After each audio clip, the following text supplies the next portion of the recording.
and being here with us today. Don Debar is now a reporter for CPR Metro News and has been a reporter for in the past on WBAI and does a lot of interviews with Russia Today, I've seen, and some other places. So really appreciate Don being here tonight. We'll have your talk, and then we'll open it up for questions and discussion. Thank you. Thanks. How long will that run? Take about 12. Okay, good. Good evening, and thank you for coming. And I apologize for being late. I think where I want to start is with the big picture, global context, geopolitical context first. I don't know if Sarah started there already, maybe you're going okay. We can start at the post-World War II period, where you had the United States moving into the position of successor to the global empires of Britain, France, Spain, whomever else was left in, you had Belgium and others, and sort of consolidating control through a variety of mechanisms, direct control, partnerships around the world, leaving in position the military assets that they had sent around the world to engage in a two-theater war in Asia and in Europe and in North Africa, the Middle East, and such. And then from those routes to expand in place, furthering a strategy against the new rival, which was the Eastern Bloc countries, originally Soviet Union, and some of the countries to the west of the Soviet Union in Eastern Europe, and then the Chinese Revolution, 1949, and some other nations in the Asian theater that came into that orbit, as they used as a term of art back then. And from the beginning, the strategy that Winston Churchill had announced at the beginning of the Soviet Republic in 1918, I think he made the statement. The attempt was to encircle it and smother it in its crib, I think was the term he used. And so that strategy was employed in Europe. The U.S. invested heavily in Western Europe. You started to see on the map an encirclement of the Soviet Union and then what became the Eastern Bloc over a period of time, and moving along through the Balkan states and the underbelly of the Soviet Union, and around China and Taiwan and Japan, of course, and Okinawa. This buildup of forces with everything aimed at the socialist bloc. We fast forward to 1990, 1991, and with a number of contradictory events that took place over that period of time, the rapprochement with China, the tripolar world for a while, and the collapse ultimately of the Eastern Bloc, the Soviet Union as a world power, the integration of the former Warsaw Pact nations into NATO, and come more or less to the present day. Along that same line, you had the development of a huge military industrial complex, to use Eisenhower's term, in the West, the militarization of the economies in the West, the development of military Keynesianism, as some termed it, and an apparatus that actually fed rather well economically on militarization and war, where it was facing economic, political structure where the preparation for war and conduct of war was actually a drain on the economic activity.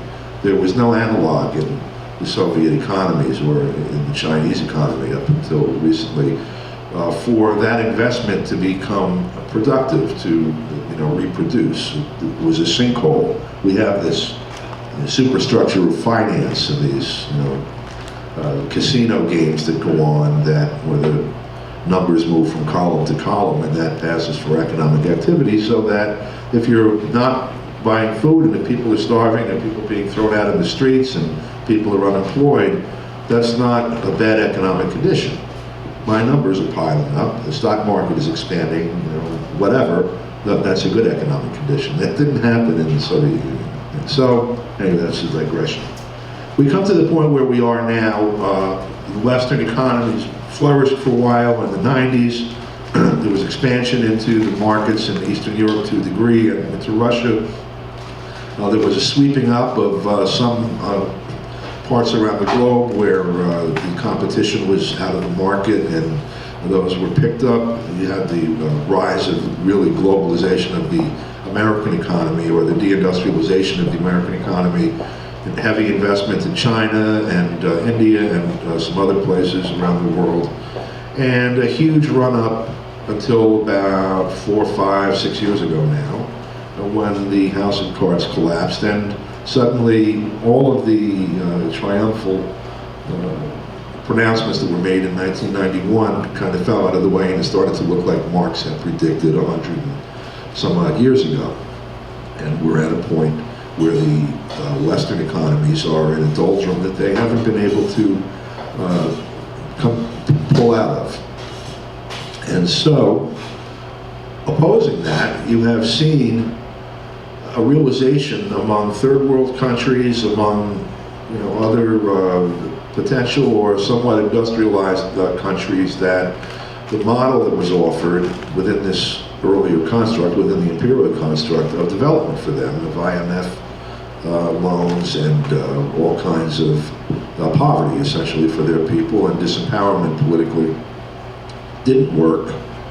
And you saw the rise of Venezuela, the development of ALBA, which were originally just Venezuela and Cuba, and ultimately reaching several other nations in the region.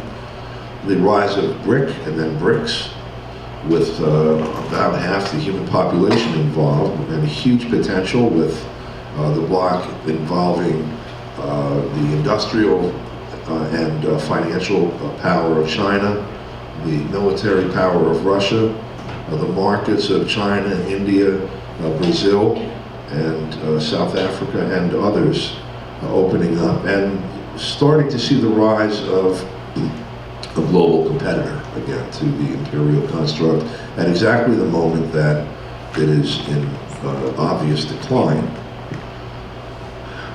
The solution to that problem has not been obvious to the governments, to the policymakers, to the media, and certainly the solution hasn't been apparent to the people that need it, which is most of the rest of us.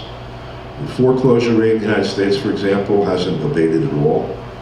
There are still a few million housing units, for example, that are in some stage of foreclosure. Every other measure, job creation, the decline in wages and real wages, the debt load on people, all of those things are more or less where they were when President Obama took office in 2008.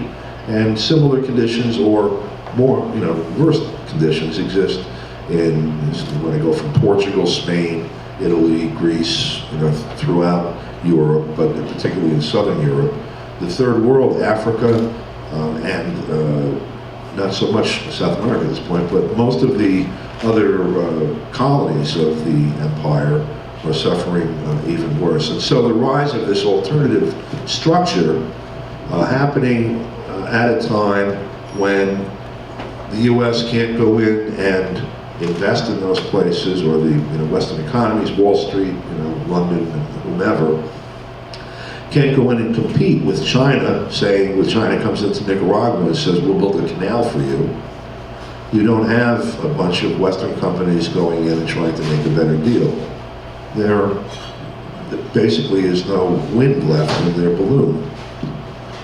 And so we're looking at a period of crisis that may have only, in the eyes of some, or in the minds of some, a military solution. And that's where we're at, I think, at this moment. I mean, if you look at not just that sort of sketchy framework of the emerging alternative to the empire, but look on the ground more closely in this hemisphere at the rise of CELAC, for example, where even the non-socialist or non-progressive economies in this hemisphere are now integrating into the economic structure led by Venezuela and Cuba. I mean, it was just hosted in Havana, the most recent conference.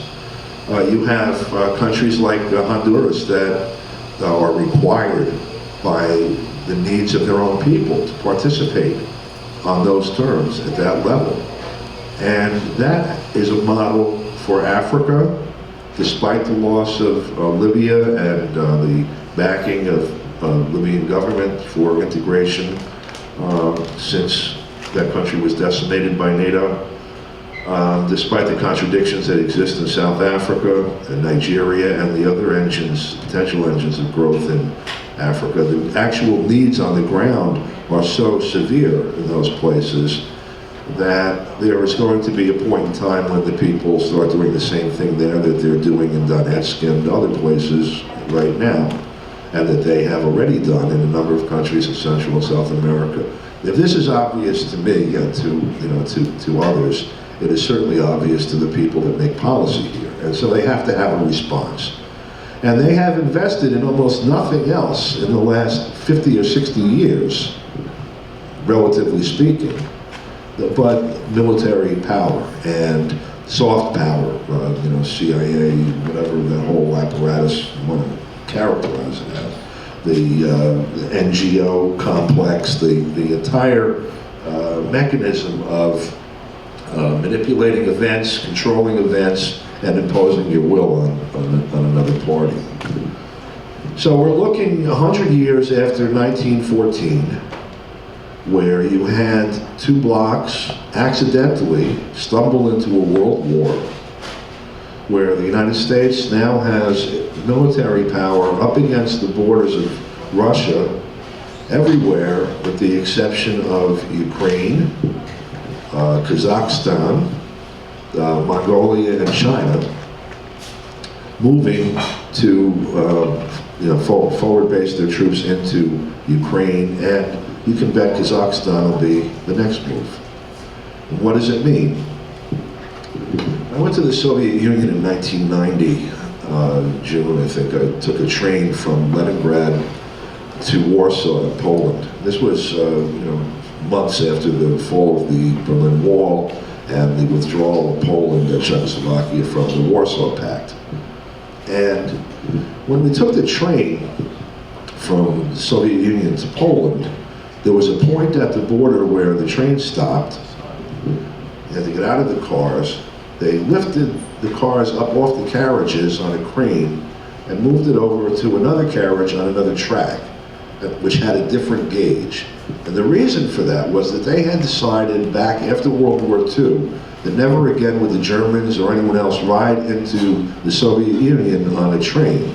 And so the trains that came from that part of Europe stopped at a certain point, and unless you had the cranes and all the toys to ride the new ones, you couldn't get in. You had to get in by other means. Now, it sounds antiquated, given ICBMs and jet fighters and bombers and all of that, but there's a very strong, still to this day, a very strong memory in the Russian people who lost 30 million, I don't know, tens of millions of people in World War II at the hands of the Germans. Very strong memory of that invasion. And if you look at a map of the invasion of the German armies during World War II that caused all of that damage, and then lay it next to a map of the forces, the conventional forces deployed by the United States now around Russia, it looks like a child designed this and the Joint Chiefs of Staff designed this. They have to be extremely frightened about what the implications of this are.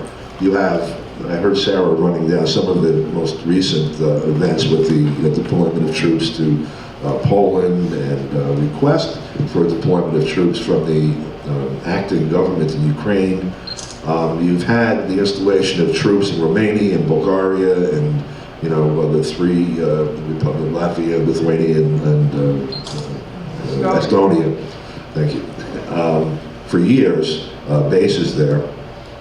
You have the entire Pacific military apparatus, forward-based in Japan. You could practically fly a paper airplane to eastern Russia with a lot of our stuff from there. And they have to be looking at this new adventurism that's been demonstrated in Ukraine, first in the context of the war on Libya, which was a political betrayal in the eyes of the Russians at the UN. The U.S. was talking about there being a humanitarian crisis in Libya at the time. The line that was sold to us was that this was another manifestation of what was then called the Arab Spring, that people were out in the street to protest this brutal dictator that had lorded over them for 40 years, and that they were met with gunfire and also with jet fighters strafing them.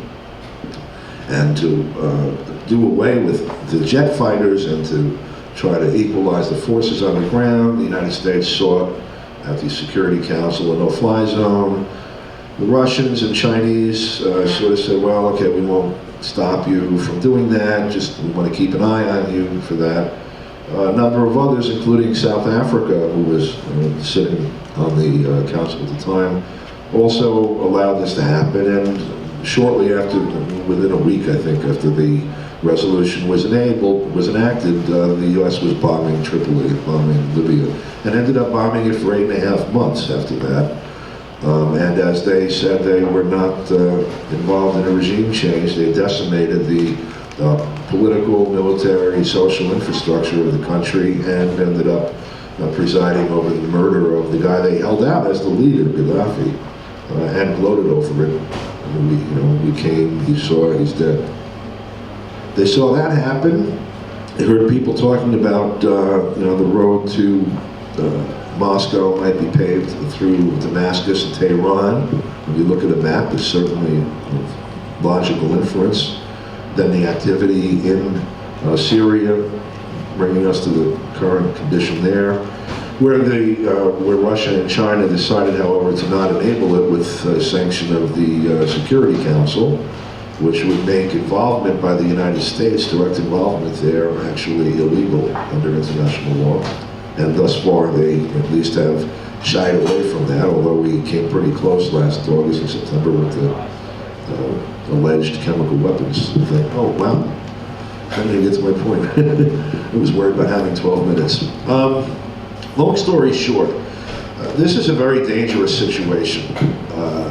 The potential for accidental major war with Russia exists because of the actual threat to Russia that is constituted by the deployment of all of these military forces into that theater, the preparation of the American public and of the public in the West for such a war, with the complete demonization of Russia, the Russian leadership, etc., and the objective need by some very powerful circles in the West to fuel the ongoing imperial project on the back of something. They can no longer do it on debt, which was the last 20 years round that we've had. And so we may find ourselves accidentally in a major war with Russia, or in a major war with Russia that is actually one of design by a small but influential group inside the government. I think that we can't wait for it to happen like we did with Libya and Syria and a number of these other things, but that we need to really be organizing like crazy right now, or we may find the cost is a lot more than we were willing to bear had we known in advance. Thank you.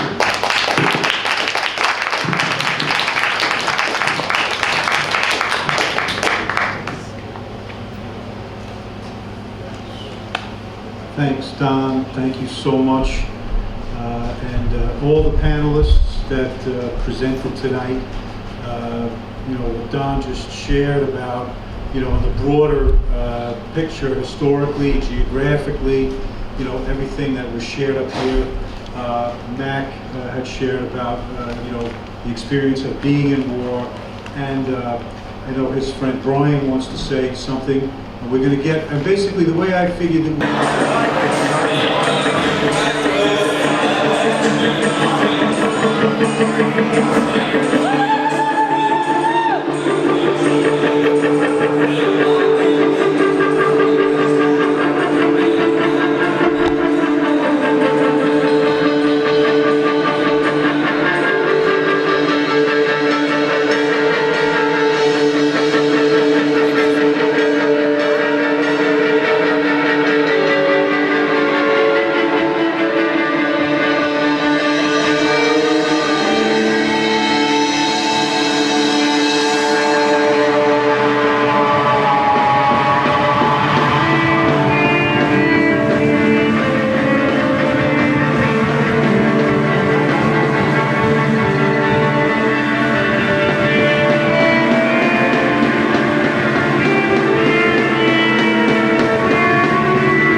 Thank you.